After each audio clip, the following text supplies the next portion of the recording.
हरिहा शरणं सिद्धा शरणं साहु शरणं वरिये धम्मो शरणं पामे विनये जिन आना शिर धरिये।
हरिहा शरणं सिद्धा शरणं साहु शरणं वरिये धम्मो शरणं पामे विनये जिन आना शिर धरिये हरिहा शरणं सिद्धा शरणं साहु शरणं वरिये धम्मो शरणं पामे विनये जिन आना शिर धरिये।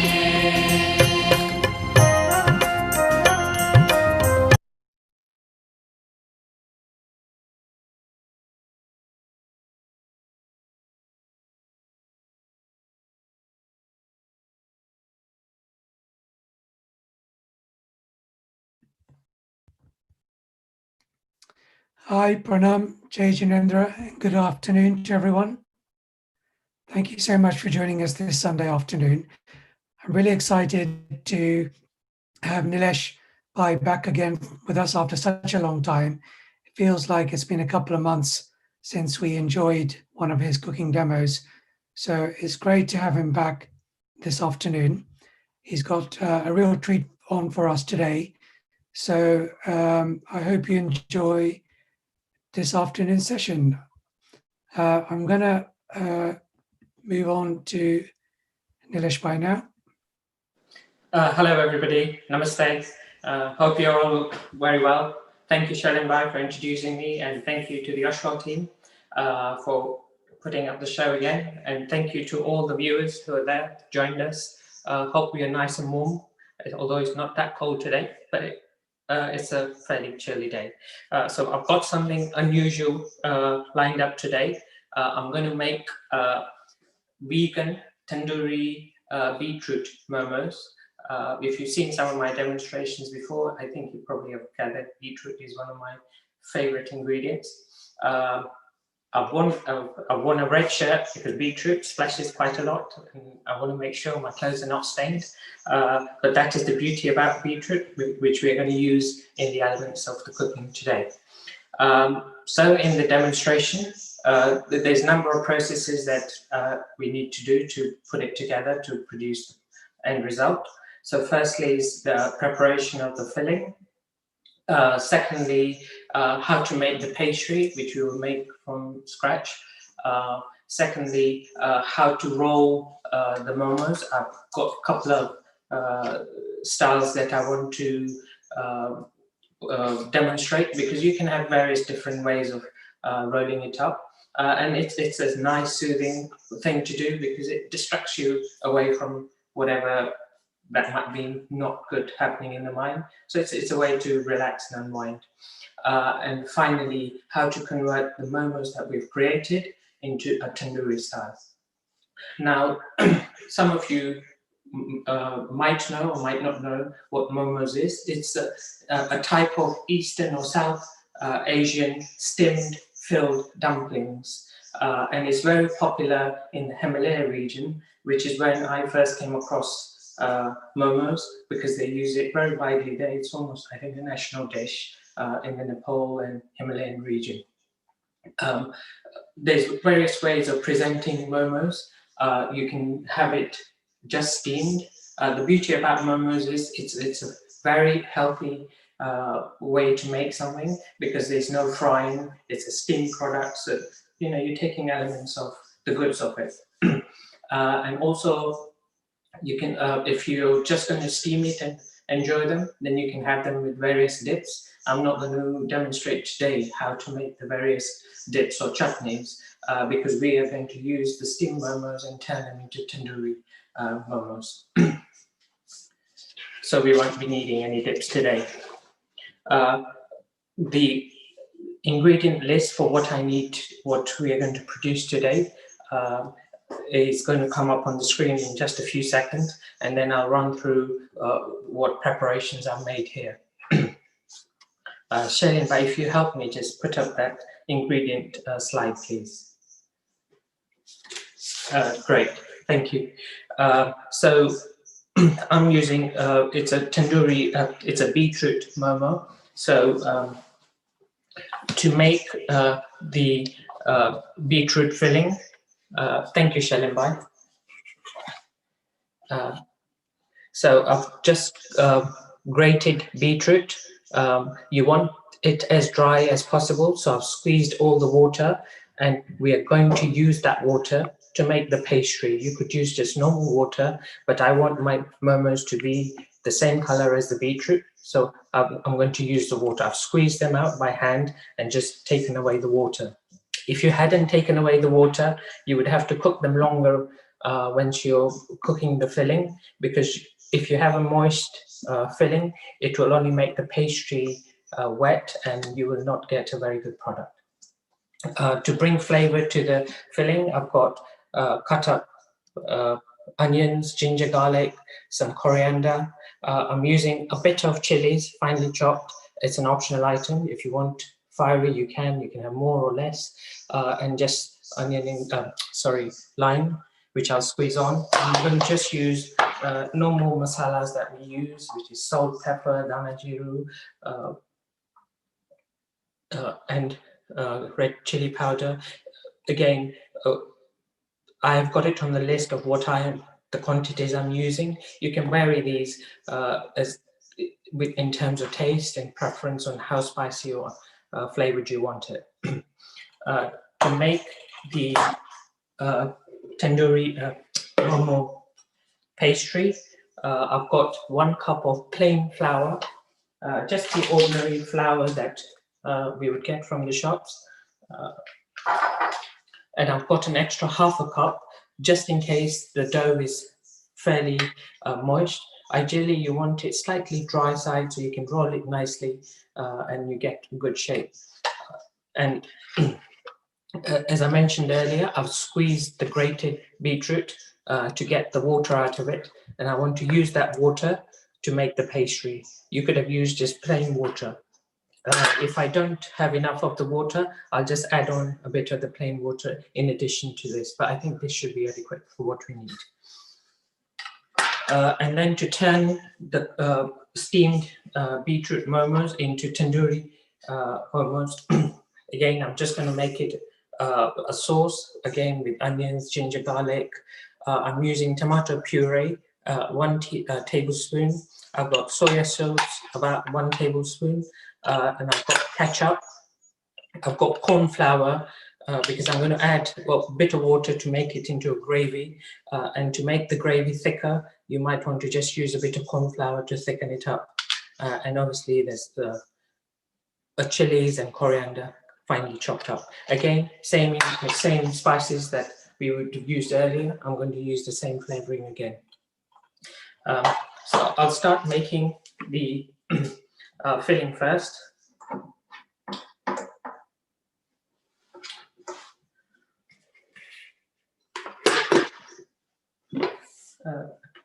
Just straightforward. I'm using, we generally use rapeseed oil. You can use any other oils that you normally use. I just find rapeseed oil is a better ingredient to use.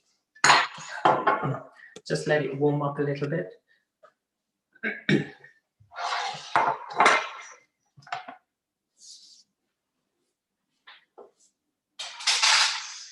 And whilst it's warming up, I'll just saute my onions and my garlic and my ginger, just to slightly cook. You don't want to overcook all of it because it will still get further cooked when it's getting steamed up as well. And beetroot doesn't need to always be cooked if you want to consume it, but we're slightly cooking it to put it all together today. So the pan is warming up nicely and the onions are just sauteing. Just add this on top. So there's lots of different ways to roll up momos. Sometimes you can just have the ordinary style. I'm going to show about 5 or 6 different ways of rolling it. If you're in favor of any particular one, you might just want to make one different shape. I'm just going to make a few just to demonstrate this technique of rolling it and making it into momos. So whilst this is happening, I'm just going to start preparing the dough as well. So I've got 1 cup of plain flour. This will probably make anything between 8 to 12 momos, but depending on how large you roll. Mine are going to be kind of medium sized. The trick with momos is to fill them well so they look nice and plump. Otherwise, the pastry doesn't kind of hold its shape, and you might not get a straightforward product. So to the flour, I'm just going to add the beetroot water, which I had mentioned earlier that I've saved. I'll add a little bit and keep stirring.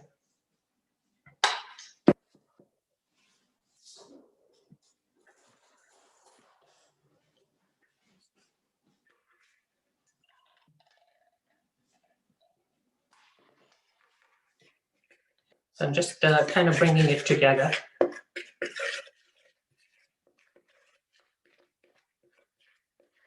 Just going to add a bit more as I go along. If I feel that I've run out of the beetroot water, I'm just going to use ordinary water as well. But as I mentioned earlier, you want it a slightly drier batter so that it rolls nicely. And because it's going to get steam cooked later on, it will just hold its shape as well. I'm just going to put it all that together. My onions are fairly well sauteed. I'm going to come back to the filling again. Just add the beetroot. This is about 5 or 6 large beetroots, and this will, as I said, make good between 8 and 12 momos.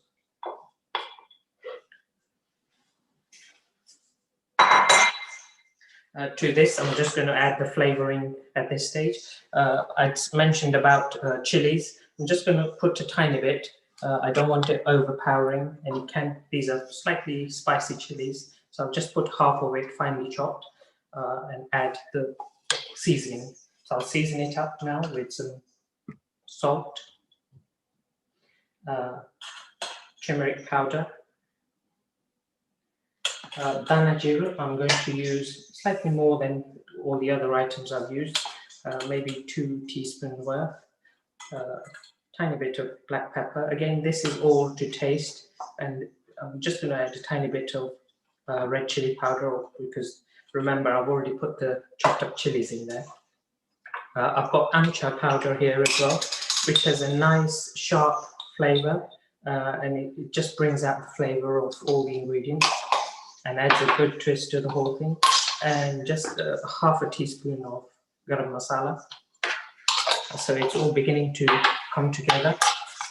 Just going to mix it all up and let it cook for a few minutes.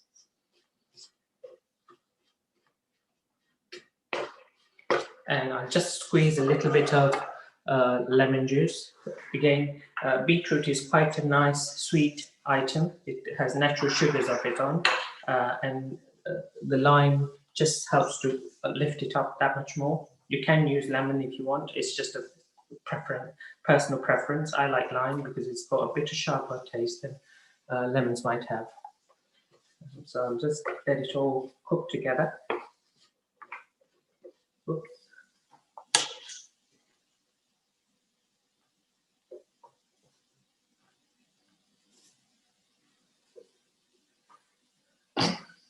And just let it cook for a few minutes for the time being. I'll come back to the batter again. I've got up to this stage of the batter, and I'm just going to try and put it all together.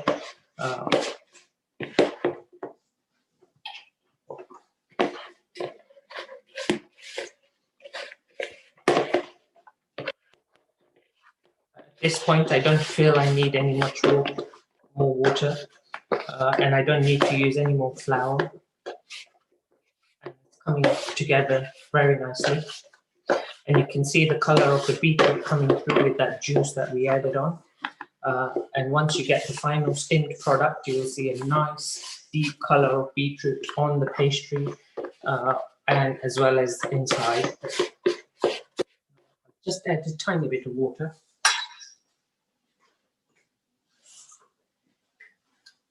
Again, this is just from the tap, so it's at normal temperature, not warmed up or anything. Just to put all that together. Knead it well.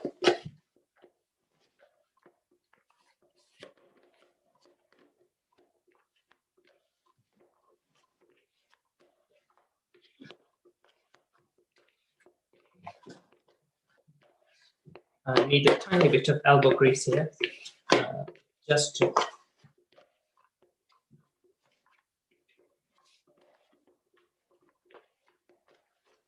and the batter, the pastry is nice and thick, not that dry and not that moist, just the right consistency, if you can see. And I'll just let it rest for a few minutes before I do anything else to it, and I cover it just to make sure it doesn't dry out.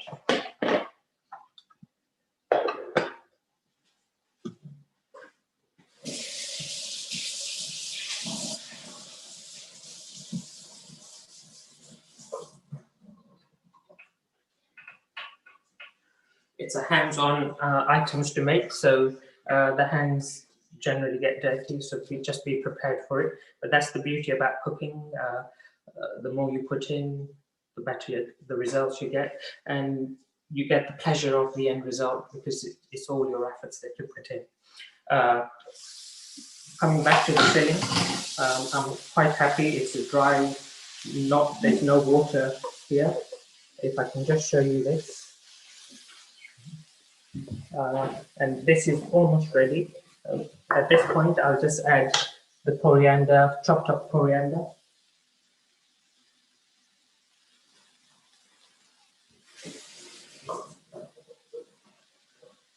I'll go through the various fillings that you can have. You can almost have pretty much a large variety. Different regions probably use different ingredients. And I'll run through some of them as well. If beetroot isn't a product of your choice or you're not able to eat it for religious reasons or so, there is many other options one can exercise. So this is ready. I'm happy with it.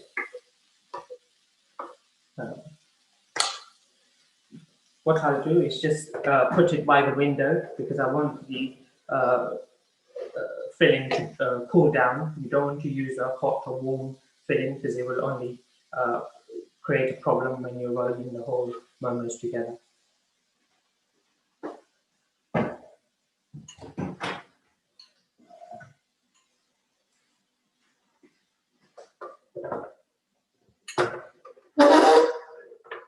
So whilst that's happening, I'm just going to put the kettle on because I want to steam cook the momos once they're ready, and I'll use the water from the kettle to start the steaming process. I'm going to use a steamer, which has got 2 layers. You need to oil the trays to make sure the momos don't get stuck on them once they're getting cooked.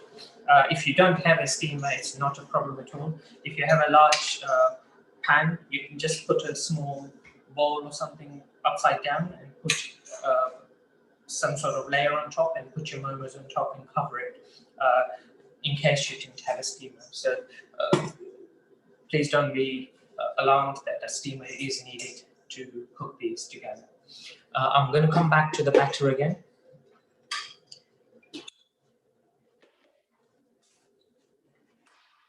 So I already had about half a cup of the plain flour that I hadn't used. I could have used it if the batter was getting too moist. And I'm going to use this to help me roll the pastry out. So this is where I am with the pastry lot. Again, I've got a rolling pin and a board to roll it on. Skills, people probably get daunted by thinking, oh, I need to be able to roll this, I need to know how to do it. The good thing is once you put it all together, the shape of the pastry that you're going to make gets hidden away. So please don't be alarmed that you need to be a good roller to make these. I'm just making them into tiny balls, which are probably the size of a grape. Um,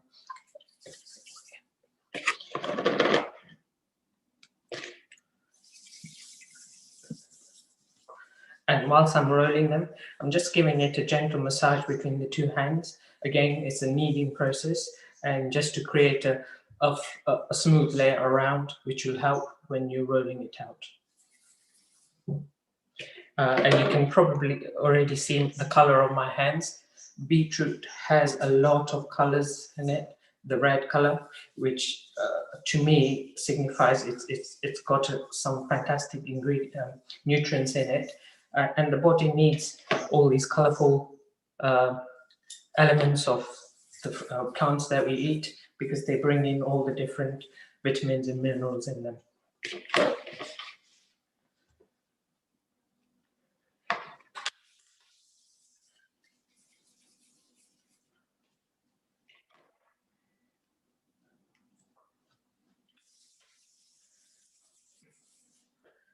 Shailen Bhai, is there any questions at this stage whilst I'm just preparing the pastry balls? Yeah, we have a question from Sarita, I think it is. She's Yes. asking, instead of using plain flour, can you use whole wheat flour? Yes, I'm sure you can use it. I've never used it, but whole wheat flour would be just as good. So I don't see any adverse effects of using wheat flour, and in fact, it will probably bring a slightly more healthy twist to it. So I'll certainly, when I try to make next time, I'll certainly try to use wheat flour just to make sure it works. But I don't think it should be of any problem. What you don't want to use is self-raising flour or add bicarbonate or anything, because you don't want any of the pastry to rise in any way. So just any plain flour or wholemeal wheat flour would be good to use. Great, thank you. So how many have you rolled there? So I've finished rolling, and I've got 2, 4, 6, 8, 10, 12, 14, 15 I've rolled out. I said 8 to 12, but I've managed to actually get 15 on this occasion. Again, it varies slightly, but I'd say anything around up to the 12 is an average that you would end up getting. So this is what I've ended up getting. I'm not going to roll them up as yet. I'm just going to keep them covered, so I don't want them to get too dry.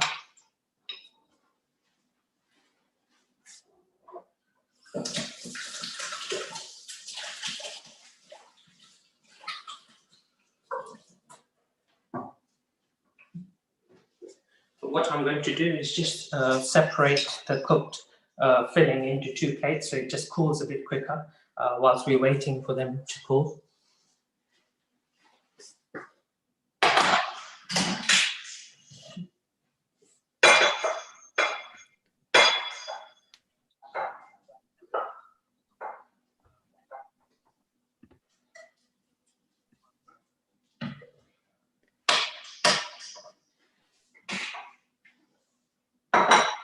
So this whole dish is an amazing, fantastic dish. As I said, if you're not going to make it into anything else, like we are doing as a tandoori momos today, you would at this point just probably try and put some chutney together.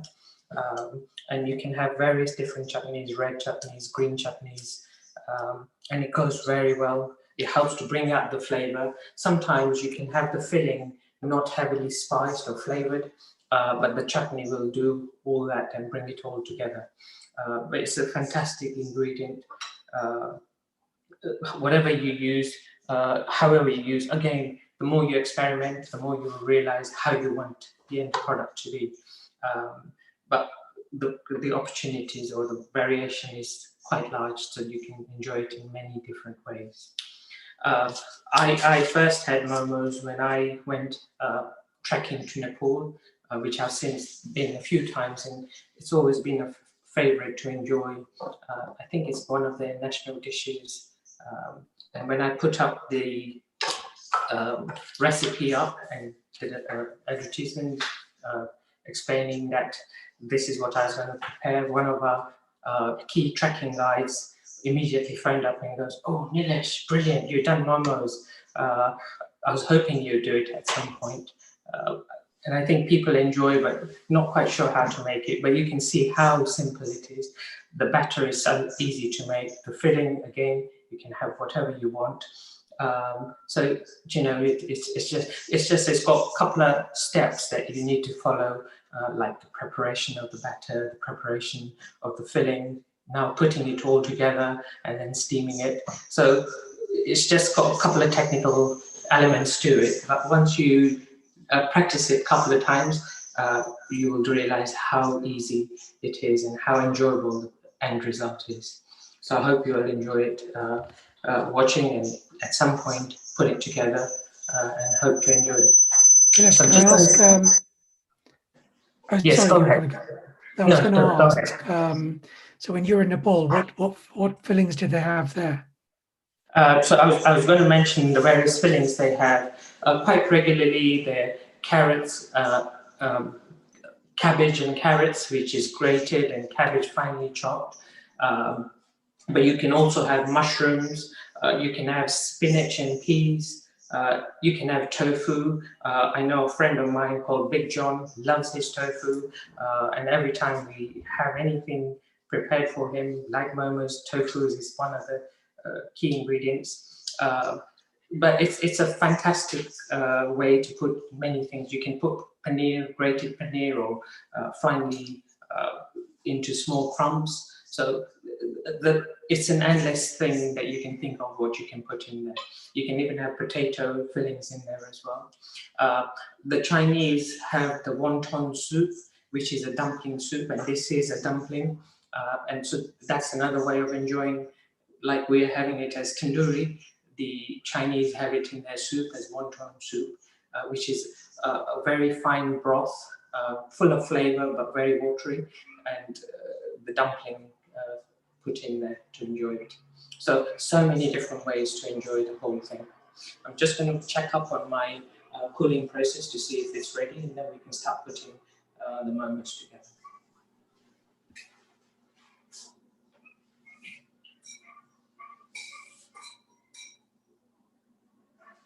Okay.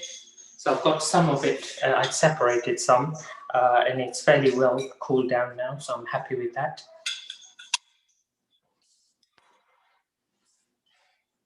And with the size of the balls I've created, I'll show how big the pastry will be when it's rolled out. And I'm using a big tablespoon, and this is roughly what I'm going to put in. As I said, if they're filled up well, you get a good end result and you enjoy it that much more.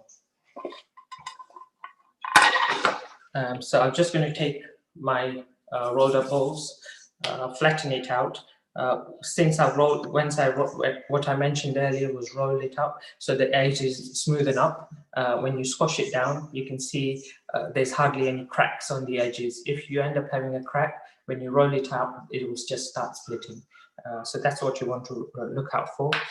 The extra powder plain flour I had, I'm just going to dip in there to make sure it's not going to stick on the rolling pin or the board.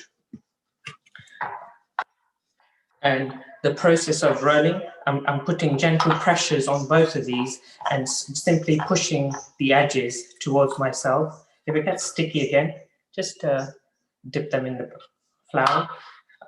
And once you feel you've got the adequate size, you want to concentrate on the edges and make them fairly thinner than the rest of the batter.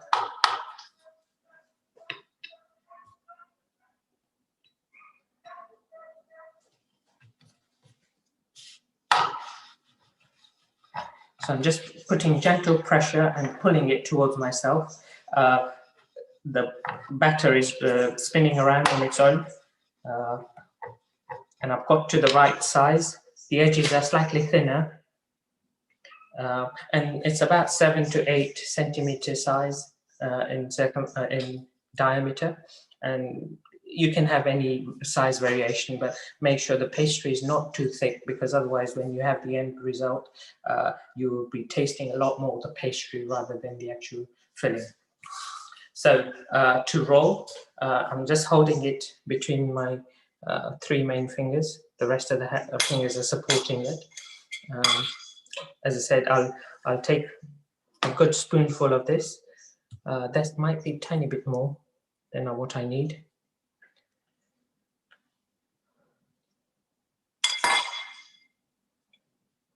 Okay, so this is where I am. So you're going to be using the thumb. Now, there's various different styles to roll them, as I mentioned to you. I'm just going to do the basic one first. So I'm squeezing the edge and I'm pushing the filling inside. And I'm using just my fingers here, these 2 fingers here, to push it up to where the filling is and pressing down. I hope you can see the technique, and just pressing it down. And whilst I was pressing it down, I was slightly curving, taking a curvature whilst I was doing it. So this is what I've ended up as. This is the most basic product you get. I've pressed it. This is where the filling is stopping. So I've pressed it up to there. And because I was curving it, it's able to give me this shape, and I can just turn it over. And this is the basic shape that you get. If I show it here, and here. So that's the top layer of the pastry. The filling is nice inside in there, and it's fairly well sealed up. Now, in my steamer, I'd already pre-oiled the trays because otherwise they will stick. So I'm just placing it in there for now.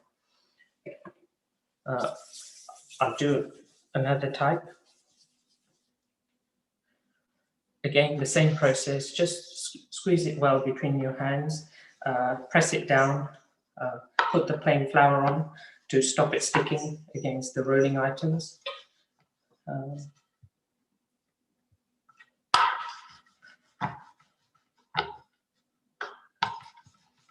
And again, the motions are the same.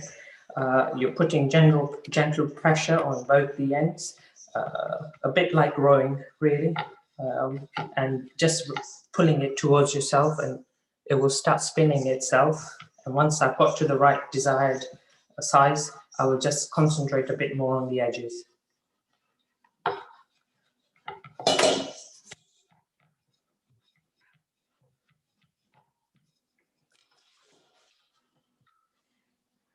It's like probably the similar size as what you would make puris, 7 to 8 centimeter diameter size. Again, holding it between the 3 fingers, the other fingers are just as there as a support. Put it in. Now I'm going to do the 3 fold wrap.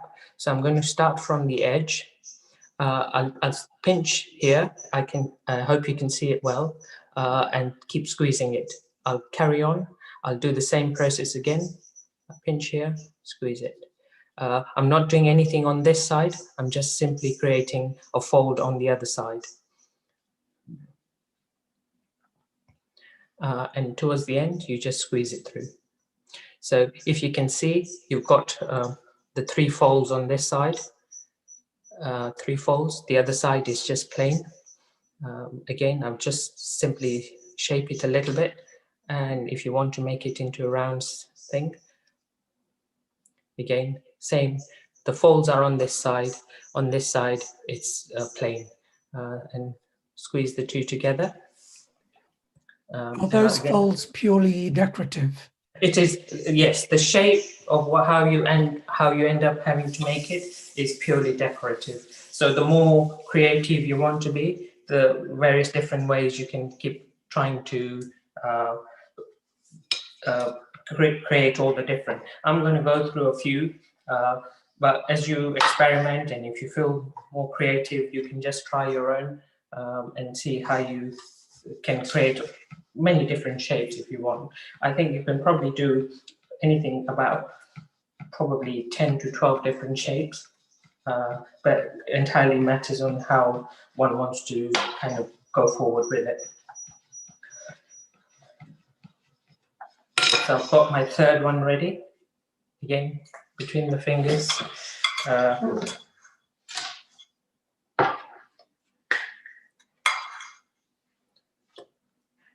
Fairly well loaded up. And I'm going to do the 3-star edge. So I'm going to start here. Again, I'm using my thumb to press it down and these 2 fingers to kind of press it. Get to this stage, which is almost halfway. Tuck in with my thumb and bring over the other edge.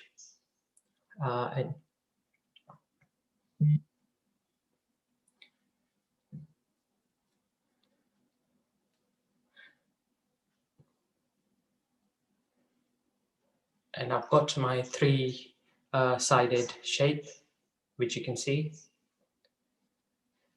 And the art of eating, I think a lot of it is in not with just the flavors and the smell, but also visually as well. So you're creating a whole kind of circus around the whole process of achieving the end result, because we don't just eat with the mouth, with the taste, but with the senses of smell and what pleases the eye as well. Just whilst I'm getting this ready, I'm just going to get my water boiling. So I'll put the kettle on just to make sure it's boiling okay.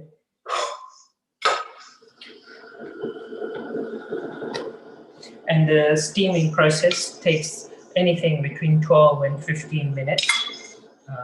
You want to steam them well. Sometimes I could have steamed them in the pan that I'm going to make them into tandoori momos, but I feel this is going to give me a well-cooked product, so this is how I've decided to go forward today.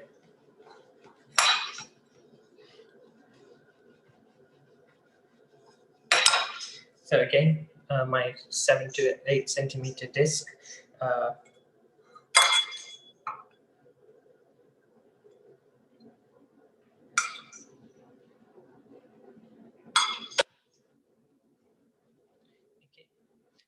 So this time I'm going to make more folds on this side. So I'm just pressing it on and just doing more folds as I go along. The earlier one, it was just 3. This will have a lot more. I'm not doing anything on the other side, but just carry on folding from this side. And that's what I've ended up getting. Again,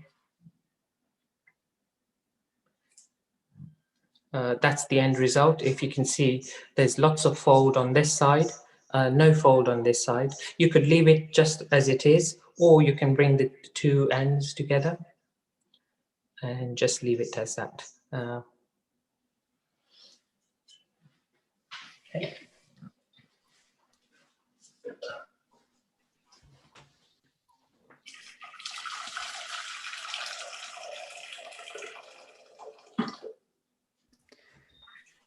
Very creative shapes, Nilesh bhai. Thank you. Yeah, as I said, it's all just creating the extra drama, flair, however you take it. Again, me using the beetroot water to bring the red color, it's all just adding a bit of how would one say it? Just a bit more pleasing to the eye and making it more appealing, and enjoying it a bit more. So momos, you could present it as, if you were doing a party, just as a starter item, or complementing some of the other ingredients. Or if you made lots of different fillings, you would probably end up just doing a momos party really and not have anything else, because they are fairly well filling and enjoyed in so many different ways. Or as an intermediate course on its own. Again, coming back to now, I'm going to do the round basket. So what I'm doing is just holding on to here and just pushing all the batter onto one side, pressing my thumb.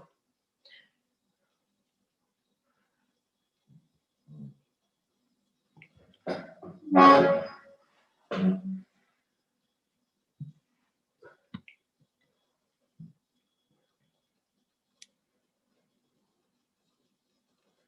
just bringing the edges together. So and this is the traditional shape that I have generally come across when I've had momos. It's a full basket with block covered up in the middle, but folds on the edges. And I'm just pressing it on the edges to make sure that they stay on. And just slightly similar to some of the other thing I just made, this one is not, it's got a hole in the middle. This one is all circular all the way through with a little dip in the middle. The other ones that I've done were just straightforward folding with the gap in the middle again. Now I'm going to do one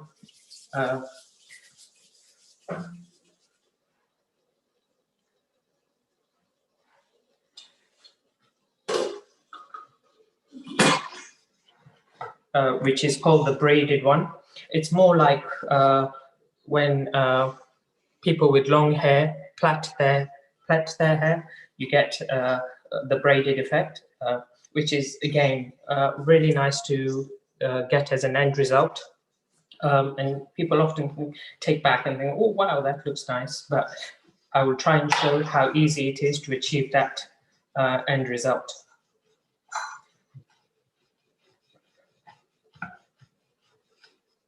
So again, same, the standard size disc. Fill it up.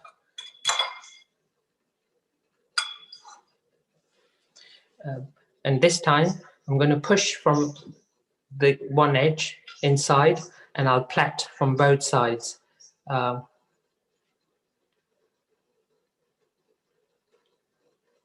pushing from one side, and I'm pushing on the other side.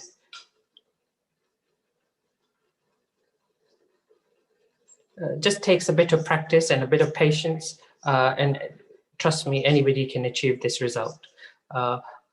It's not that I have somehow created this. This is a standard process, and you can see it's like how the hair would get plaited in the end. This is what you end up getting as a shape. You might just want to shape it up with your hands a bit more. And very impressive. You're very nimble with your fingers.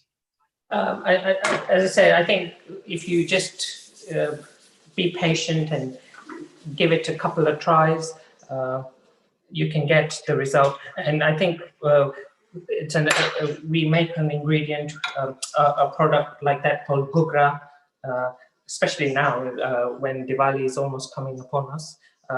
And that I think is normally put together in that manner. So really what I'm going through today, there's probably people who cook these things would probably do a better job than I'm doing, or find it more soothing and easy to do.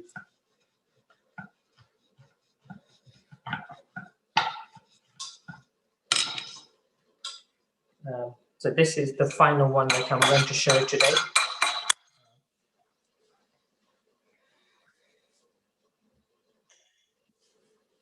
Just got some more of the filling, again, which has been cooling by the windowsill.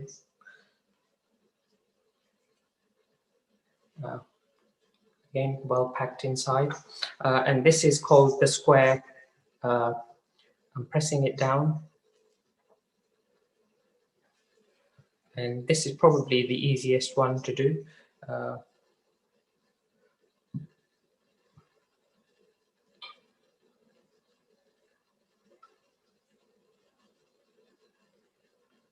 Having said that, I don't think I'm doing a good job today.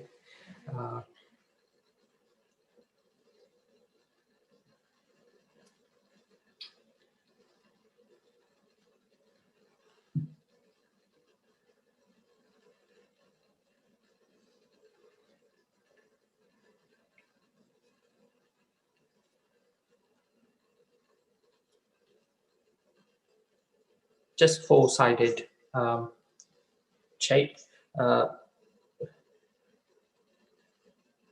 and all these are ready to be steamed. So these are all the ones that I've made.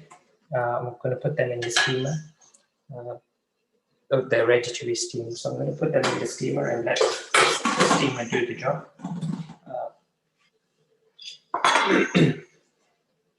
So whilst it's steaming, it's a good 10 to 12 minutes of steaming process. I just wanted to highlight the benefits of beetroot.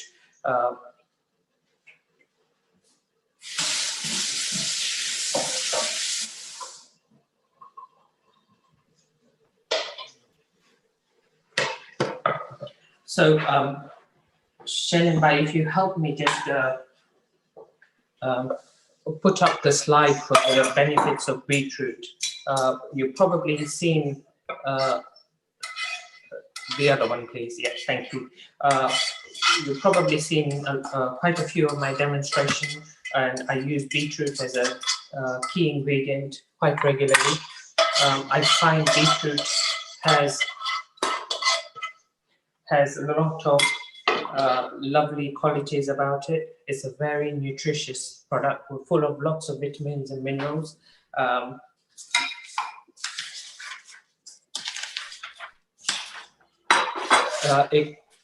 It helps towards, it's got lots of powerful antioxidants. It helps to lower blood pressure to some extent. It helps to, it's got a natural immunity booster.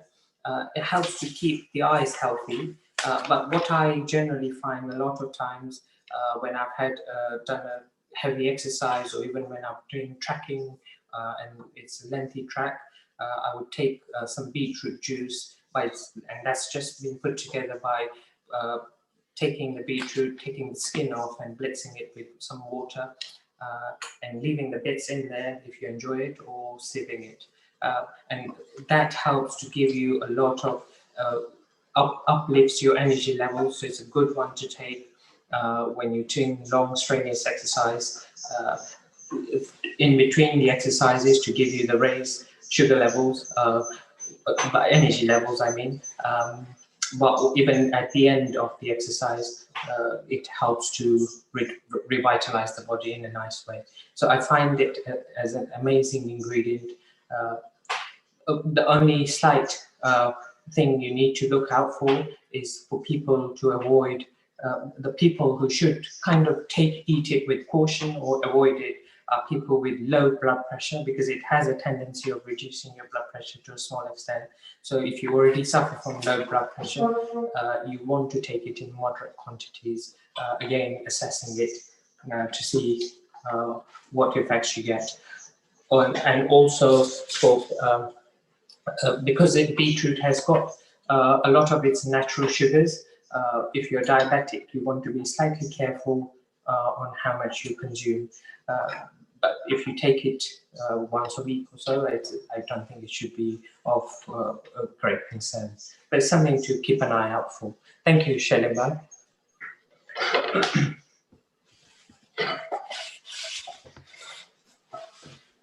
We should say that Nilesh is a pharmacist in his spare time. So you have some insight into what you were just talking about.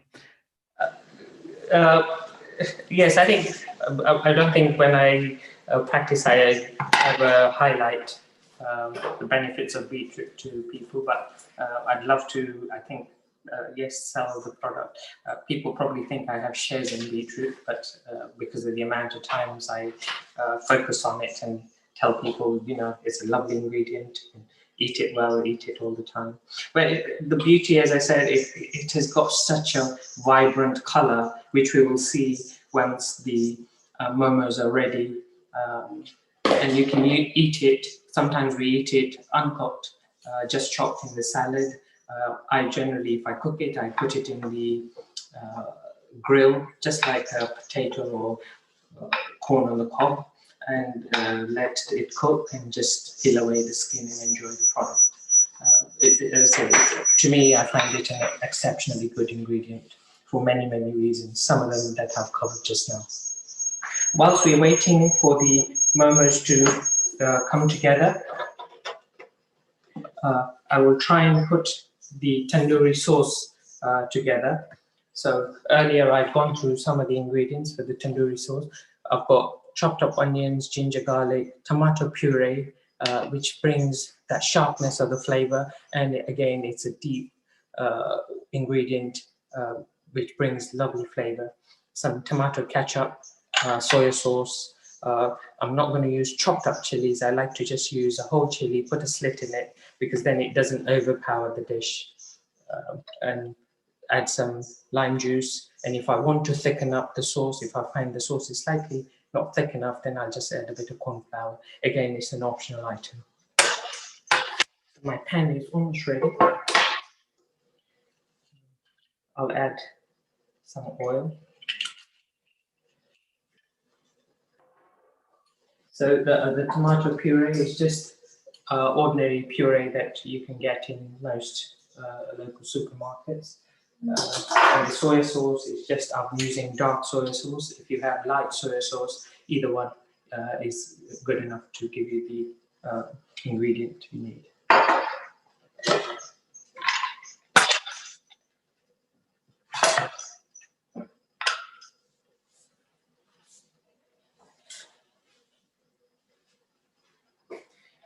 You might have noticed I'm using the same pan. I've just gently wiped it away. You don't even need to wipe because it's only the cooked beetroot, and if you've got some pieces of that beetroot left in there, it's still part of the whole dish. So again, it's another way to cook things with minimum utensils and not having to wash up so many at the end.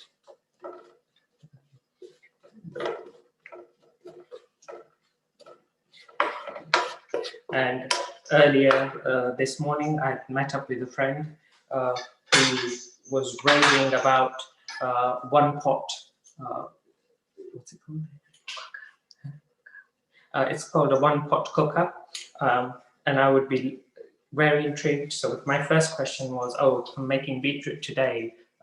Do you think your one pot cooker can make beetroot?" I'm not sure if he had an answer for it, but he's obviously got food for thought. At some point, he'll kind of let me know. But there's some things you can cook with minimum utensils. This one, it brings that activity of putting it together, and I find it exceptionally good because it kind of distracts you from your day-to-day activities that you're going on and thoughts. So it's a way of meditation, I think, cooking. And it's been nice to see a lot of people in the lockdown period take on cooking, and I hope they just carry on.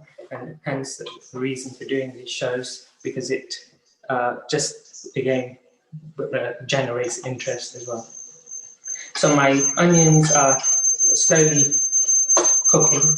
I'm waiting for the steamer to be ready for the steamed momos. Nilesh, we had a question about if this was a starter, Yes. what would go well with it as a main dish? What would go well with it? I've made it as a starter and then served it with Thai red curry and rice.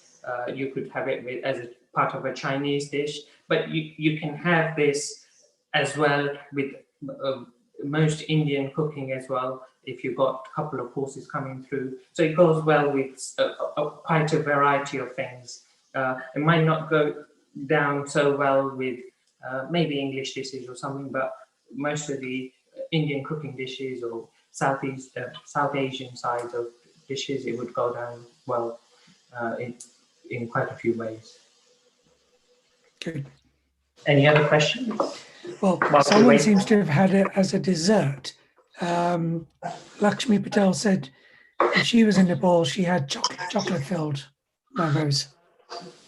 It sounds very interesting, and yes, I assume it's the same Lakshmi Ben that I was in Nepal with. I don't remember having it as a dessert, but it can work as a dessert very well.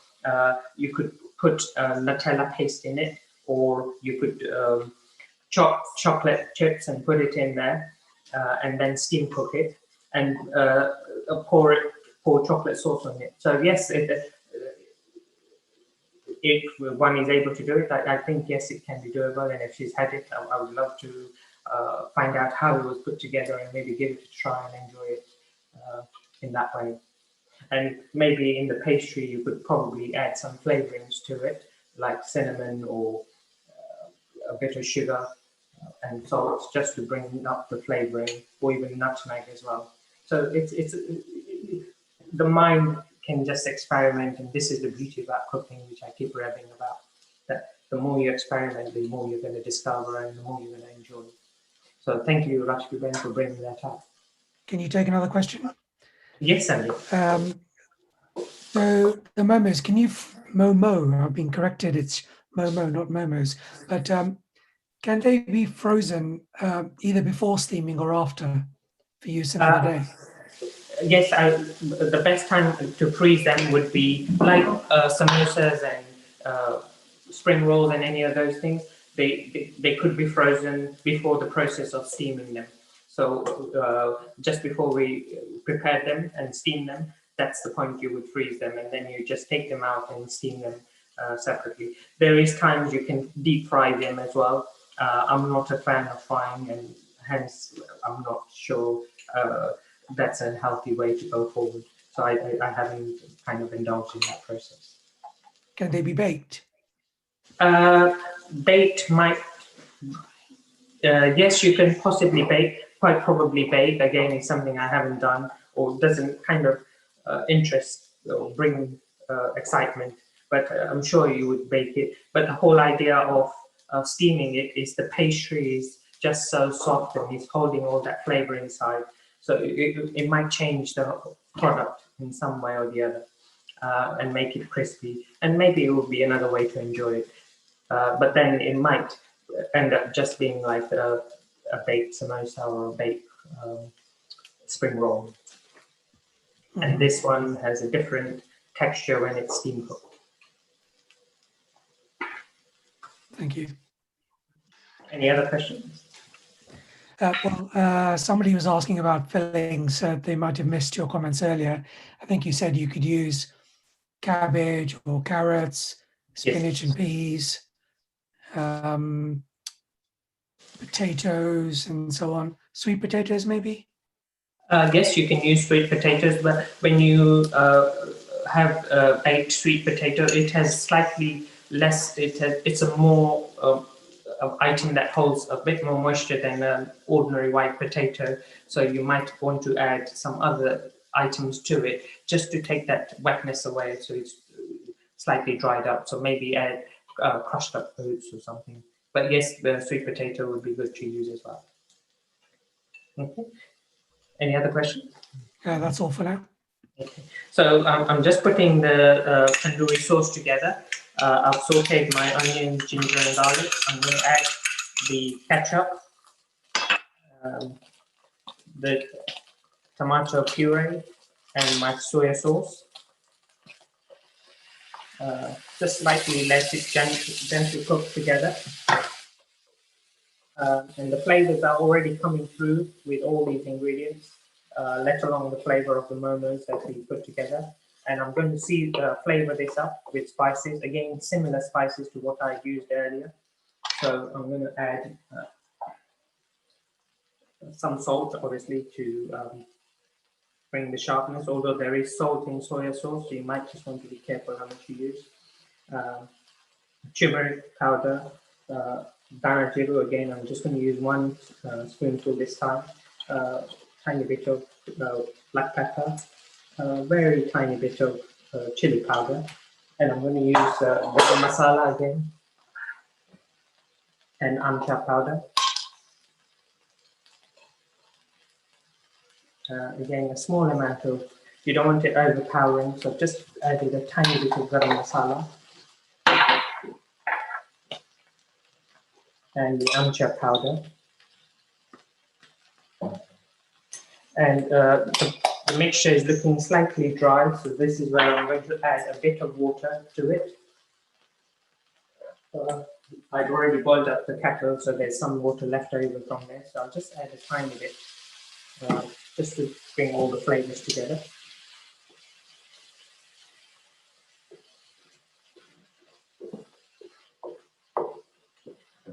And I'll throw in my chilies at this point, and then squeeze in the lime. I'm using half a lime for the amount that I'm making. Again, it will serve between 4 to 5 people. I'm going to put half of my chopped up coriander, so it becomes part of the mixture, and then the other half I'm going to use to garnish on top. So the sauce is almost ready now. I'm just going to push it to one side, and I'm going to just show you the steamed momos.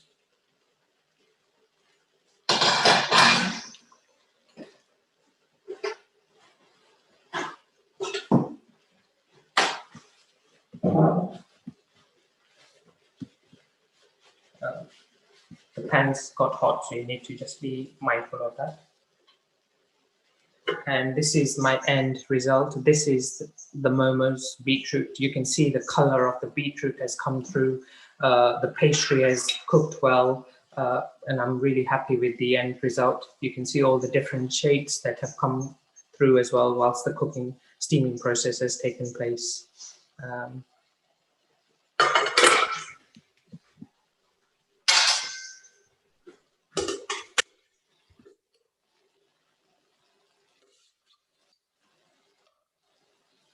And I'm simply going to, I've just pushed all the sauce on one side.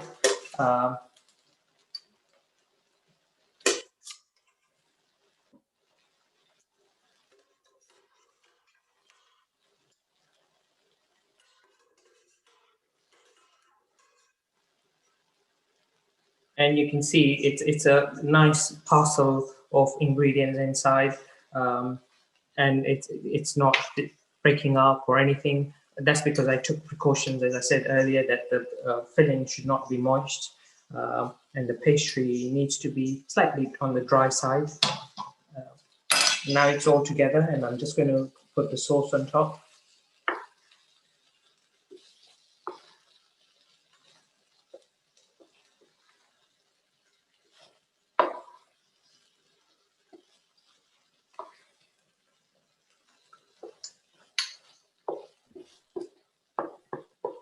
They've held their shape really well, actually. Very impressive. Sorry? They've held their shape very well. Yes. Again, paying attention to some of the items, the things I mentioned, generally you can't go that wrong anyway. So it would hold its shape, and the pastry cooks well under steam. So I'm just going to give it another half a minute or so.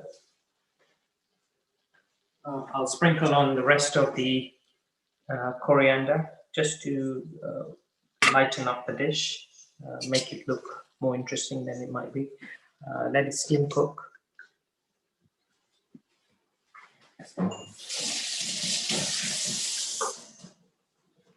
And that almost brings an end to our demonstration today. Is there any other question, Shalimba? Yeah, so when you were putting the masala in for the into the pan there, a couple yes. of items you put from the bottle. One was amchur, and the other one was what? Garam masala? Garam masala, yes. Okay. And the other, again, if you don't have any of those specific ingredients, it's not a must. It's just a flavor that I enjoy and everybody else in the house enjoys. So it's an optional flavor. But as long as you put the standard salt, pepper, chili powder, turmeric powder, dana jiru, then it should give you a flavor. But you can change the flavoring of that tandoori and make it into another kind of thing by using variation of flavors. You could put kasuri methi, and it will just slightly change the whole outlook of the dish. And again, a fantastic ingredient to use. So the more you play around, the more you will feel comfortable. And if you're inclined to using any particular flavors for preference, then there shouldn't be any reason why you shouldn't. And we had a question, if somebody doesn't have the sort of steaming device utensil that you've got there, is there any other suggestions? Yeah, so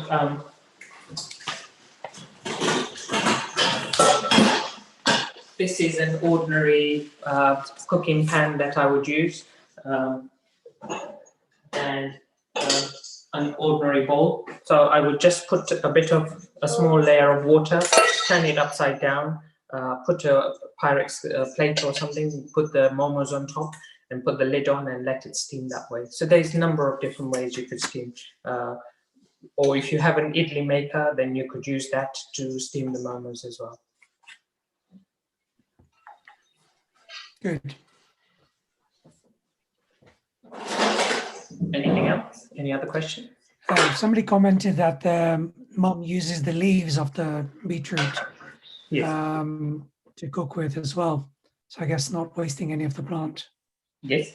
So this year, with many people growing their own vegetables and stuff, we happen to grow our own beetroot, and we've used the leaves, and we've thoroughly enjoyed it.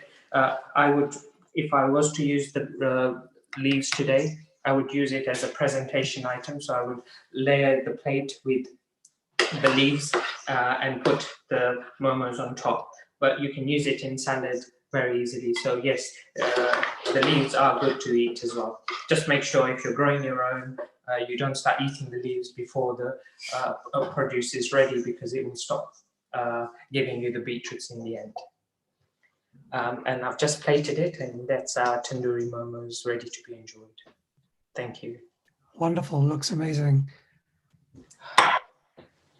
If you were not going to do a tandoori, but you wanted to have it with dips, what Yes. would be the ideal dip to go with that particular recipe? So when I've had it in dips, and I've made various different kinds of dips, they've generally had coriander dip as one of the dips, or carrot dip, or peanut and carrot dip. But there's lots of variation, or you could just have them with soya sauce as well, or sweet and sour sauce. Again, the variations are immense, or some of the Indian chutneys that we make at home. Any of those dips could be used as well. Great. Okay, thank you very much. Okay, so if anybody wants to see the ingredients, it is available on the Oshwa website. The whole list of ingredients is there for you to download. And I think that brings us to the end of today's demonstration. Nilesh bhai, thank you once again for a lovely, Thank you, everybody. yeah, for a lovely demonstration. We had lots of comments from all the viewers. So everybody who's been watching, thank you for your questions and your comments online. And we look forward to seeing you all very soon. Thank you. Thank you. Thank you to the Osho team, and thank you to everybody who's stepped in and to just view the whole thing. You've given us our time, and hopefully our time has been of value to you too. Thank you again. Thank you. And